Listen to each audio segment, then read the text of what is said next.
Il est 19 h. Madame, Monsieur, bonsoir. Voici les titres du journal.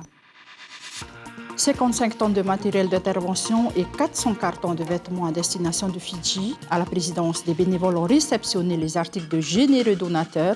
Départ prévu ce lundi après-midi. La mise en place d'un taximètre à bord des véhicules transportant leurs clients, initialement prévue en janvier, a été reportée en juillet 2021. Une décision validée par le Conseil des ministres. Au 5e jour de grève dans les magasins Carrefour, la situation est au point mort entre l'intersyndicale et la direction du groupe. Les syndicats demandent la rémunération de leur jour de grève, mais la direction refuse. Et nous recevons ce soir Nancy Van, directrice générale du groupe Van. La 18e édition du FIFO, le Festival international du film océanien, sera bien au rendez-vous, mais il sera très différent des années précédentes. Notre rubrique de fin de semaine nous ramène en 1958. Il s'agit du Noël des enfants. Il a été célébré à la résidence du gouverneur de l'époque, lui-même déguisé en Père Noël. Et vous le verrez, la Croix-Rouge y est pour quelque chose.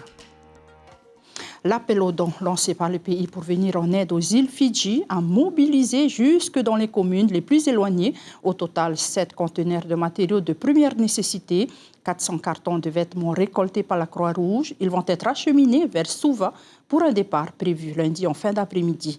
Jeanne Fanoriotis, Sandrouli ont pu constater la forte mobilisation des Polynésiens.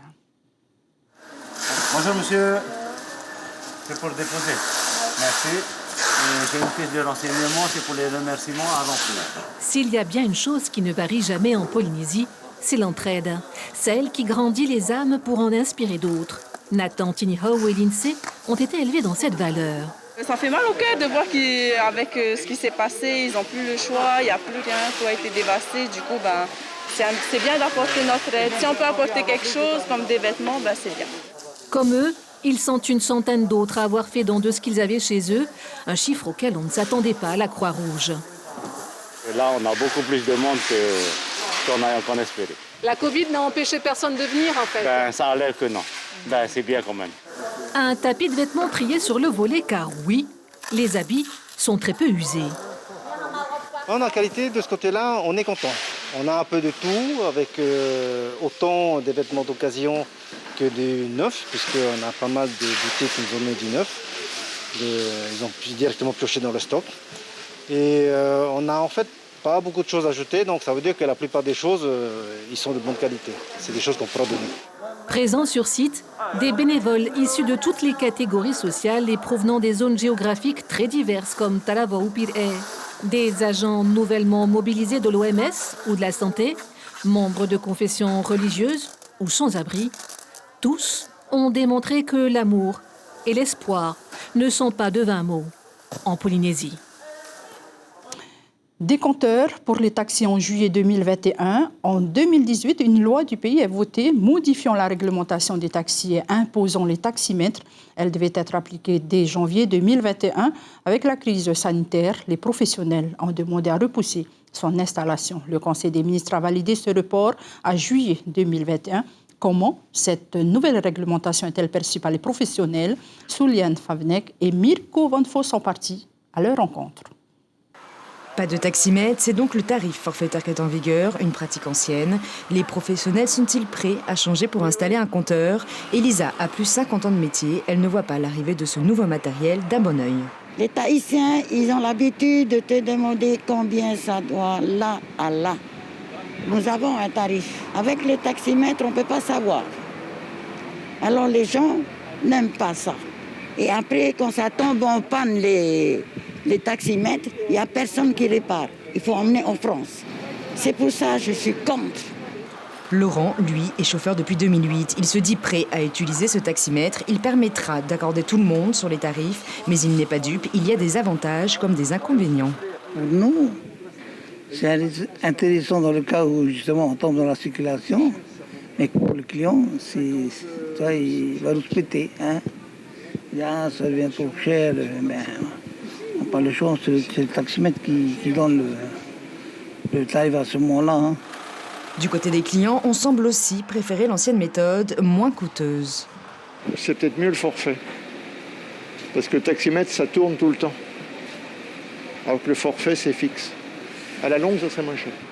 Avec la Covid-19, les taxis ont perdu plus de 80% de leurs chiffres. Les touristes sont rares, il faut donc choyer la clientèle locale. Une demande a été soumise au niveau de la direction des transports terrestres et au niveau du ministère. Pour nous, il ne sera pas question d'appuyer sur le taximètre. Par contre, on le mettra dans un cahier de compte. Les taxis ont la charge de payer ce nouveau compteur, un coût supplémentaire alors que la profession est en crise. Taximètre, ce n'est pas la question qu'elle est plus compliquée. C'est la question du coût. En fait, on est obligé de payer le taximètre, d'installer le taximètre, de commander les pièces, de réparer, tandis que c'est un prix forfaitaire, c'est beaucoup plus simple. Les professionnels ont réussi à obtenir le report du taximètre de janvier à juillet 2021. Il sera ensuite obligatoire pour tous dès 2023, de quoi laisser le temps aux concernés de se familiariser à cette nouvelle réglementation. Et au 5e jour de grève, la situation est au point mort dans les magasins Carrefour, en grève depuis mardi dernier. On le rappelle, une discussion a bien eu lieu jeudi. Elle a été plutôt fructueuse, mais il y a un point d'achoppement. Les syndicats demandent la rémunération de leur jour de grève, mais la direction refuse. Et nous recevons Nancy Van, donc directrice générale du groupe Van. Nancy, bonsoir. Bonsoir. Alors, donc, on entend parler, vous êtes au 5e jour de cette grève. Il y a 2 points de revendication qui sortent du lot, donc des 16 points au total qui ont été déposés, notamment la situation du DRH et l'harcèlement. Qu'est-ce que vous allez faire à ce sujet par rapport à l'harcèlement? Est-ce qu'il y a vraiment un harcèlement au sein de l'entreprise aujourd'hui? Donc, à la demande des syndicats, nous avons accepté une conciliation au niveau de l'inspection du travail qui a eu lieu jeudi matin. Donc, ces 2 points ont été abordés et éclaircis. Et aujourd'hui, nous sommes engagés en tous les cas sur un plan d'action pour pouvoir y voir un peu plus clair. Donc, en contrepartie, donc, vous avez demandé donc, le report des négociations et les syndicats, donc, en contre-proposition, demandent le paiement, réclament le paiement des jours de grève. Vous refusez. Pourquoi? Donc, ce qui a été proposé, c'est un protocole d'accord de fin de conflit avec 4 points principaux, donc les 2 premiers points qui ont été conciliés.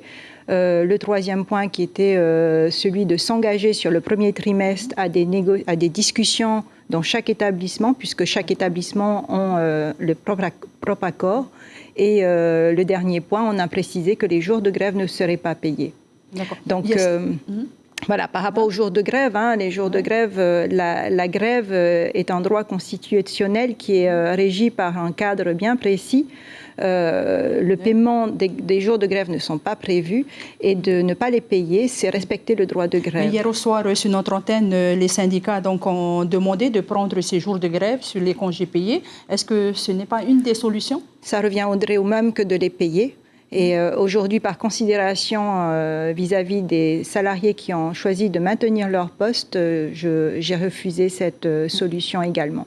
Donc demain, nous avons prévu de les rencontrer et avec une nouvelle proposition, en espérant qu'on trouve un accord. Donc vous pensez que cela viendra parce qu'ils ont parlé d'une menace de blocage.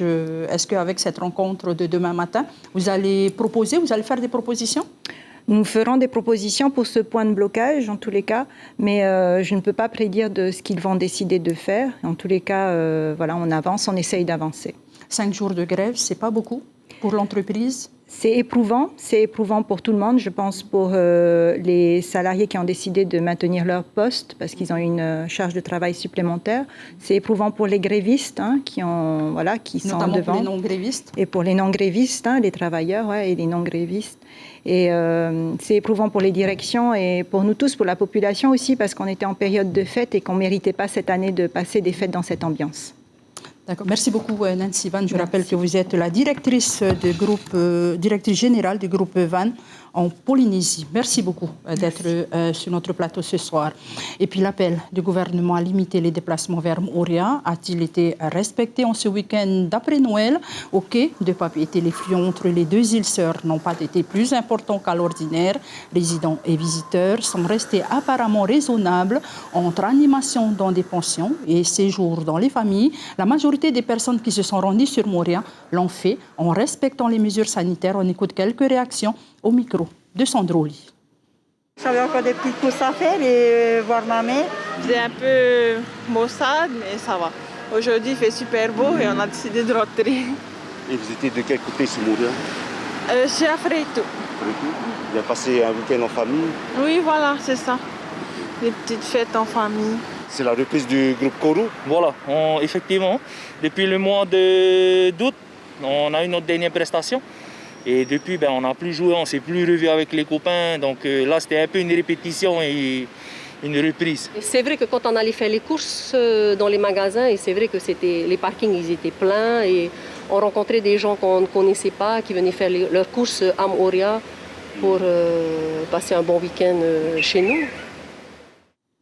C'est officiel, la 18e édition du Festival international du film documentaire océanien, le FIFO, aura bien lieu, très différent des années précédentes. Covid oblige, 37 films ont été sélectionnés pour cette édition. Hervé Wata, Marcel Bono.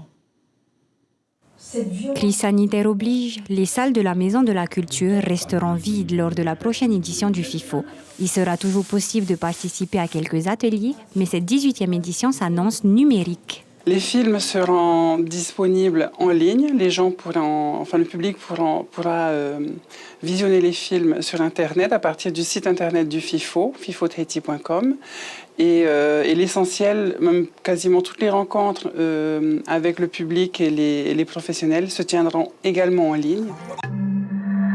Sur 108 films reçus par l'organisation, 37 ont été sélectionnés et 9 seront soumis à l'appréciation du jury du festival. Un jury virtuel composé de 7 professionnels de l'audiovisuel ayant chacun plusieurs éditions du FIFO à leur actif. Luc Jacquet, Jacques Navarro-Rovira ou encore Eliane Kohler, pour ne citer qu'eux. Il a été décidé très rapidement que l'on ferait également un jury virtuel avec donc des personnes qui connaissent le festival. C'était l'élément important en fait, que ce soit des personnes, des professionnels qui ont déjà une expérience du FIFO et des enjeux que porte notre festival. Le festival se tiendra sur 9 jours, du 6 au 14 février 2021. Et pour la première fois, les passionnés de films et documentaires océaniens se donneront rendez-vous, non pas à la Maison de la Culture pour visionner les productions, mais sur le site fifotahiti.com. Et à Taha, les fêtes de fin d'année ne se passent pas comme d'habitude. Cette année, nombreux sont les habitants qui ne sont pas partis sur les motos. Quelques privilégiés s'y rendent. C'est notamment le cas pour les touristes en manque sur le territoire, Pounoatoti et Bruno Veitoare. Les habitués n'avaient jamais vu ça. L'île de Taha n'organise pas cette année ses fêtes de fin d'année sur les motos. Habituellement, plus de 500 habitants répondent présents. Des regroupements incompatibles avec les règles sanitaires en vigueur en 2019.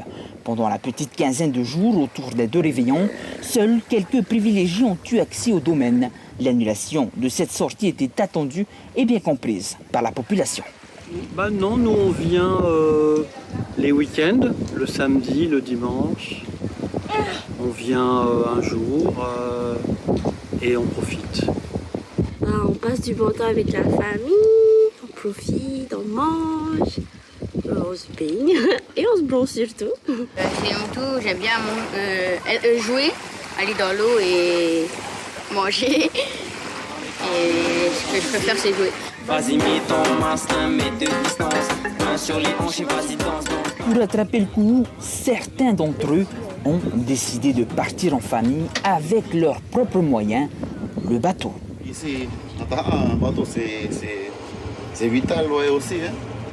On va aller faire nos courses sur les yachts, emmener les enfants en moto, comme ils sont en vacances. Là, c'est les vacances, là, il y a toutes les familles de Tahiti qui descendent, donc qui viennent ici. Au niveau touristique, oui, une très grosse baisse de fréquentation du coup, mais non, il y a toujours du monde sur ce moto.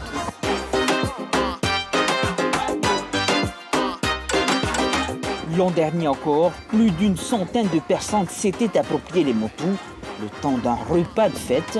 Mais en cette fin 2020, moins d'une cinquantaine d'aventuriers se sont risqués sur ces oasis de Taha. Alors les jeunes. Et on termine cette édition par notre rubrique dominicale, le Noël des enfants. Il y a 62 ans, En 1958 exactement, des enfants ont été invités par le gouverneur Siko, lui-même déguisé en Père Noël. Une opération réalisée grâce à la Croix-Rouge. C'est notre sujet d'archives du jour, un Tahiti d'antan sur le Noël d'avant, signé Michel Dechazeau.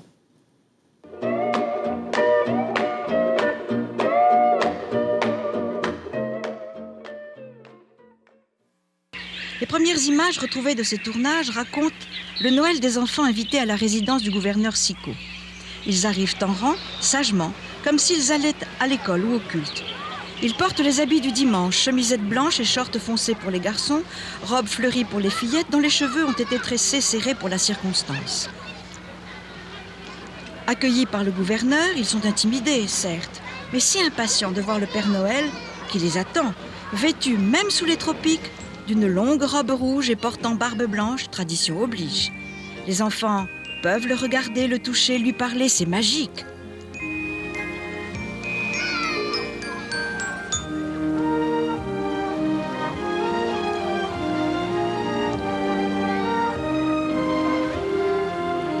Les dames de la Croix-Rouge, sous la houlette de Germaine Liozin, ont tout organisé. Le sapin de Noël brille de tous ses feux, les ballons se balancent au plafond et les guirlandes font la fête, tandis que le Père Noël distribue ses cadeaux. Personne n'est oublié. L'événement mérite bien un coup de caméra et une prise de son. Maurice Anouzé et Michel Espinas de Radio Tahiti sont venus pour cela. Et l'on chante non pas en tahitien, mais en français. Où peut donc se trouver ce pont d'Avignon que l'on chante si consciencieusement ? Le meilleur cadeau, c'est l'assiette de gâteaux et de friandises que l'on peut déguster, même ici, sans cérémonie, avec ses doigts. Et notre agenda de la semaine, demain lundi, les dons récoltés pour venir en aide à la population fidjienne seront envoyés demain par voie maritime. Le Tahiti Nui 1 quittera Papeete dans l'après-midi. Et puis à Aroué, demain débutera également un camp de vacances et à la chasse pour les jeunes des quartiers. Et puis jeudi 31, le soir, donc dans les temps protestants, sera célébré le culte de la veillée du Nouvel An. Et l'information principale à retenir de cette édition, l'appel aux dons lancé par le pays la semaine dernière pour venir en aide aux îles Fidji a pris fin hier. 55 tonnes de matériel d'intervention et 400 cartons de vêtements ont été réceptionnés. Ils vont être acheminés vers Suva pour un départ prévu lundi en fin d'après-midi. Pour rappel, l'archipel avait été gravement touché par le cyclone Yassa le 17 décembre dernier. Et puis à la une de vos quotidiens demain, la dépêche titre vers un durcissement du conflit. Tahiti Info, pas de trêve pour la grève. C'est la fin de ce journal. Demain matin, Axel Mizinel et Tita Wadoum vous accompagneront dès 6h. Demain à cette même place, c'est Caroline Fari qui vous accompagnera. Quant à nous, on se retrouve pour le VA dès demain soir. Merci de votre fidélité. Excellente soirée à tous. À très bientôt.